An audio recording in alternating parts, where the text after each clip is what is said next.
Hello welcome to Nepali वोका channel अनि मेरो नाम चाहिँ दिव्यराज श्रेष्ठ होइन अनि अलिकति मेरो बारेमा भन्न चाहन्छु है। मेरो घर चाहिँ विराटनगर, म काठमाडौँमा आएर बसेको त्यस्तै 2-3 वर्ष भयो होइन। अनि काठमाडौँमा आएदेखि चाहिँ मलाई आर्ट्समा अलिकति इन्ट्रेस्ट थियो, नयाँ मान्छेहरू चिन्न मन लाग्थ्यो, यताउति गर्न मन लाग्थ्यो होइन। अनि काठमाडौँमा आएर चाहिँ मैले एउटा ग्यालेरीमा काम गरिरहेको छु। मूर्ति बनाउने काम, वाटरफल, फाउन्टेन्स हुन्छ नि, क्यानभस, ओइल पेन्टिङ, अब जे भन्छ त्यही। अब आर्ट्समा धेरै कुराहरू हुन्छ होइन। आर्ट्सको काम गरिरहेको छु। मेरो आफ्नो काम भनेको चाहिँ म चाहिँ अन्डरग्राउन्ड आर्टिस्ट हो होइन, ट्याटू आर्टिस्ट। पियर्सिङ, ट्याटू सबै बनाउँछु, सबै टाइपको ट्याटू होइन। त्यो चाहिँ मेरो काम है। अनि मैले चाहिँ स्पेसली यो भिडियो बनाउनुको रिजन चाहिँ होइन, मैले योभन्दा अगाडि मेचीदेखि महाकालीको भिडियो हालेको थिएँ। मलाई यो टोटल एक्सपिरियन्स चाहिँ मलाई सेयर गर्नु मन थियो सबैजनासँग। हामीले 29 नोभेम्बरमा सुरु गरेको थियो, मेची पुलदेखि सुरु गरेको थियो होइन। मेची पुलदेखि महाकालीको लागि सुरु गरेको थियो, मेची पुलदेखि सुरु गऱ्यौँ।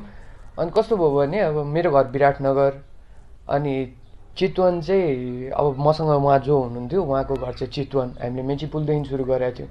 अनि कस्तो भयो भने चितवनसम्म चाहिँ विराटनगर चितवन अब आफ्नै ठाउँ थियो होइन। अब आफ्नो ठाउँमा त अब साइकल चलाउन त्यस्तो गाह्रो हुँदैन नि त। अब चितवनदेखि चाहिँ कस्तो भयो भने ठालो उकालो भयो क्या। चितवनदेखि म उता गएको पनि थिएन, अब चितवनै मेरो फर्स्ट टाइम थियो होइन। चितवन पुगिसकेपछि ओरिजिनल एडभेन्चर सुरु भयो होइन। अब चितवन पुग्यौँ, चितवन पुगिसकेपछि 2 दिन रेस्ट गऱ्यो है चितवनबाट। अनि हामी सर्ट हिँड्यौँ माथि। अब चितवनबाट चाहिँ मेरो पहिलो उकालो थियो, पुरा चलाइरहेछ होइन, फ्या फ्या फ्या फ्या गरेर छाती फुट्ला जस्तो भइसकेको थियो क्या। अनि टक्क एउटा उकालोको एउटा मुभमेन्टमा पुगिसकेपछि, एउटा पोइन्टमा पुगिसकेपछि हुन्छ नि, ल आइडिडी टाइपको भयो क्या। अनि त्यसपछि कुदाउँदै गयो। अनि सबभन्दा दामी ठाउँ चाहिँ कस्तो भयो भन्दाखेरि, म लुम्बिनी गएको थिइनँ है। मेरो लाइफकै फर्स्ट एक्सपिरियन्स थियो। अनि लुम्बिनी अब बुद्ध सुद्ध जन्मेको ठाउँ भनेको थियो, मैले देखाएको थिएन। म गएँ त्यहाँनिर होइन, धेरै यताउति हेऱ्यौँ होइन। अनि सबै चिज भयो। अनि लुम्बिनी पछि अर्को ठाउँ भनेको चाहिँ नेपालगञ्ज हो होइन। नेपालगञ्जमा चाहिँ कस्तो हो भने, अब नेपालगञ्जको बिरयानी सिरयानी भन्थ्यो। नेपालगञ्जमा बिरयानी सिरयानी खायो होइन, त्यस्तो खासै त घुम्न पाएन त्यहाँनिर। हामीहरू 1 दिन बसेको थियौँ नेपालगञ्जमा। अनि नेपालगञ्जमा चाहिँ त्यस्तो खासै बस्न पाएन। अनि त्यसपछि कुदाउँदै गयौँ। अनि हामी बर्दियाको त्यो जङ्गल छ नि, जङ्गलबाट जस कट्ने बेलामा त्यो कस्तो हुन्छ भन्दाखेरि आर्मीहरूको त्यो स्टेसन हुन्छ क्या, 1-2वटा स्टेसन हुन्छ, त्यहाँनिर रोक्यो। अनि आर्मीको स्टेसनमा रोकेपछि आर्मीहरूले हामीलाई के भन्यो भने, हुन्छ नि कि त गाडीमा जानु, अब यहाँ जङ्गलमा बाघहरू बढी छ, यताउति भन्यो। अनि होइन, हामी कुदाएरै जाने भन्यो। अनि त्यसपछि हामी कुदाएर त्यहाँबाट जस बर्दियाको जङ्गलबाट कुदाएर निस्क्यौँ। अनि कस्तो भने डर पनि लागिरहेको थियो, कुदाइरहेको थियौँ। रातिको टाइम थियो, जस पास भयो है, त्यहाँबाट पास भयो। त्यहाँ छेउमा एउटा होटल थियो। अनि होटलमा गएर हामी बस्यौँ त्यो होटलमा। अनि बिहान हुन्छ नि, बिहान यसो भिडियो सिडियो खिच्नु पऱ्यो भनेर त्यो बर्दिया कटिसकेपछि एउटा पुल थियो, पुल कटेपछि उता चाहिँ हामी एउटा होटलमा बसेका थियौँ। अनि त्यसपछि माथि गएर यसो भिडियो खिचिरहेको थिएँ। त्यहाँको तलको मान्छेले मलाई के भन्नु भने, तपाईँहरू हिजो त्यहाँबाट आउनुभयो होइन? हो भने होइन।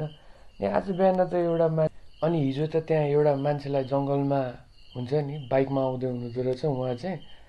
उहाँलाई चाहिँ छोरासँग आउँदै हुनुहुँदो रहेछ, पछाडि बसिराख्नु भएको थियो, पछाडिबाट तानेर मार्दैछ है। अब मैले सुनेँ, अब हामीलाई पनि अलिकति तर्सिरहेको। अनि त्यहाँबाट हामी फार वेस्ट पुग्यौँ है। अनि फार वेस्टमा चाहिँ कस्तो भयो भन्दाखेरि, फार वेस्टमा त्यो दिदी हुनुहुन्थ्यो, उहाँ पनि बिरामी हुनुभयो। अनि हामी त्यहाँ 2-3 दिन, अब 2 दिन रेस्ट गऱ्यौँ। उहाँ बिरामी भएपछि अभियसली 2 दिन रेस्ट गर्नै पऱ्यो है। 2 दिन रेस्ट गऱ्यौँ। 2 दिन रेस्ट गरिसके पछाडि महाकालीको पुल गयौँ होइन। महाकालीको पुलमा झन्डा बान्यो है। त्यो झन्डा बान्ने चाहिँ मुभमेन्ट भनेको एकदम दामी मुभमेन्ट थियो। अब कस्तो भने त्यो झन्डा बान्दाखेरि त कतिजनाले मलाई भनेको थियो नि त, पुग्दिनस्, त पुग्नै सक्दिनस्, तैँले गफ हानेको यो त्यो।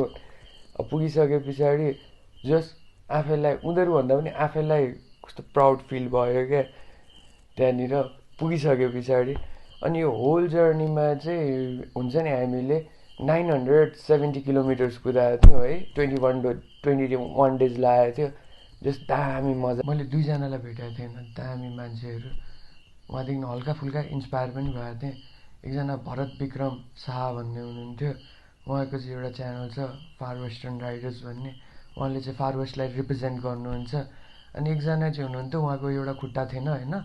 अनि उहाँ चाहिँ कस्तो हुनुहुन्थ्यो भने एकदम मिडियम क्लासको फ्यामिली अनि लुगा सिलाउनुहुन्थ्यो उहाँ मिसिन चलाएर एउटा खुट्टा थियो अनि उहाँको एकजना बुढी र एउटा छोराछोरी थियो अनि उहाँले चाहिँ इन्टरनेसनल राइडहरू गर्नुभएको थियो उहाँले मलाई धेरै उहाँको स्टोरीहरू सुनाउनु भएको थियो उहाँसँग धेरै इम्प्रेस भएको थिएँ होइन एकदम स्ट्रङ हुन्छ नि इमेज भएको मान्छे एकदम स्ट्रङ भिजन भएको मान्छे जस्तो लागेको थियो अनि भरत दाई भन्नेसँग चाहिँ उहाँसँग चाहिँ कसरी इम्प्रेस भयो भन्दाखेरि उहाँ पहिला विदेशमा हुनुहुँदो रहेछ अनि उहाँलाई विदेशमा काम गर्दाखेरि प्यारालाइसिस भएको थियो अब हुन्छ नि साइक्लिङ पहिलेदेखि गर्ने यहाँ आएर पनि प्यारालाइज भएर बिस्तारै बिस्तारै साइक्लिङ गर्न थाल्नुभयो अलिक पुरै ठिक हुनुहुन्छ होइन ब्लगिङ गर्दै हुनुहुन्छ अनि फार वेस्टर्न उहाँकै च्यानल हो है अनि यो होल जर्नीको मेन एउटा हुन्छ नि सबै हामीले नेपालीमा स्टोरी पढ्दाखेरि हुन्छ नि यो कथाबाट के पाठ पढ्यौ भनेर एउटा हुन्छ नि मैले यो होल जर्नीमा चाहिँ एउटा चिज चाहिँ के एक्सपिरियन्स गरेँ भन्दाखेरि हुन्छ नि हामी कहीँ जानलाई प्लानिङ गर्छौँ हुन्छ नि यताउति दुनियाँ गर्छौँ है तर कतिवटा लाइफको चिजहरूमा चाहिँ हुन्छ नि आफ्नो मान्छेको जर्नी लाइफको जर्नीले पनि मान्छेलाई धेरै चिज एक्सपिरियन्स गराउँछ है अनि अब यही हो यति नै हो यति नै छ होइन त्यही हो अब जर्नी अब प्लानिङ नगरी पनि जर्नी गऱ्यो भने चाहिँ जर्नीले पनि धेरै एक्सपिरियन्स गराउने रहेछ इन्डमा चाहिँ यही हो अनि त्यस पछाडि अब नेक्स्ट प्रोजेक्टहरू आउँदै जान्छ होइन आए पछाडि म हाल्छु अहिलेको लागि चाहिँ अब यति नै होइन thank you for watching my video